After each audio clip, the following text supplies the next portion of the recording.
Starting with this piece is called the hive stand. It has a little ramp so the bees can get in, and what our entire hive is built on. Comes the bottom board with the mite tray. So this like kind of corrugated piece of plastic gets slid right in there, and that kind of is something we have to talk about is mites, but that's a whole different video. Here, this is the entrance reducer. So right now it's kind of at its full. You can see it's pretty large. That will let a lot of bees in and out, but at certain times of the year you actually turn it like this. Well, you put it down all the way and it creates a smaller entrance, which helps with the bees that will be down there, the guard bees, that will prevent theft and all that. That will be a whole nother video as well. So this is a brood chamber. It comes next. It is a 10 frame slat, so it has these dividers, like the actual frames that the bees will be working in. And that is something that you'd want to choose, whether you want an 8 frame or a 10 frame, because they come in 8 and 10.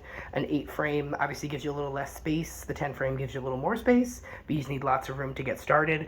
One of the good parts about an 8 frame is it's a little lighter. So if you're somebody that can't pick up a full chamber, this might be a lot easier, because when they get full they can be upwards of 50 to 80 pounds. So you might want to consider a slightly smaller one if you don't think you can lift that. Now I have to add the pre-built frames. These already have like a synthetic waxed comb kind of on them.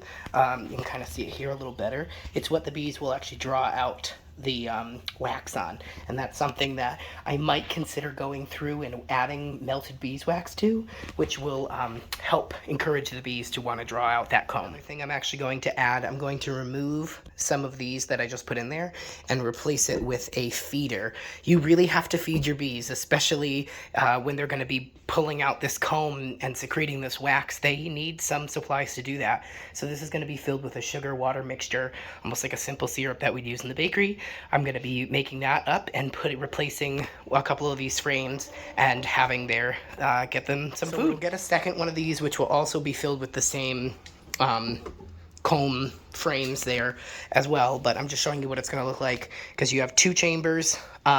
Technically right now I'm not going to need 2. I'm really just going to install my bees into this bottom one, and then I'm going to put one of these honey like supers or a medium box on top, so it gives a little bit of space so the bees can work, and I'm going to feed them this first little bit with a big Ziploc bag. But just showing you what the whole thing looks like all together. Eventually I will be adding this, because the bees will eventually outgrow the comb down at the bottom, and the queen will need more space to lay more eggs. So you'll add a second one of these with more of those frames. Our 2 deeps, our brood chambers, and then our 2 honey supers at the top. And then I'll have a lid piece, and then the actual lid that's more weatherproofed that will go on top.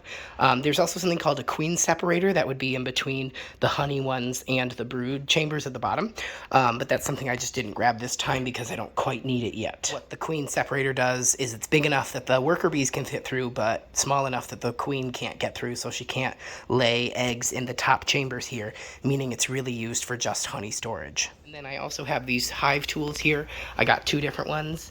I honestly can't remember the name. I think this one's like a J hook. The other one's just a classic, but that'll help me when the bees start producing all that propolis, which is just a mixture of things they find in sap and trees and all sorts of outdoor elements come together, and it creates this super sticky, almost like caulking that they'll seal everything closed with. And that's something I kind of have to break apart when I need to remove frames to check on everything. There it is, fully assembled.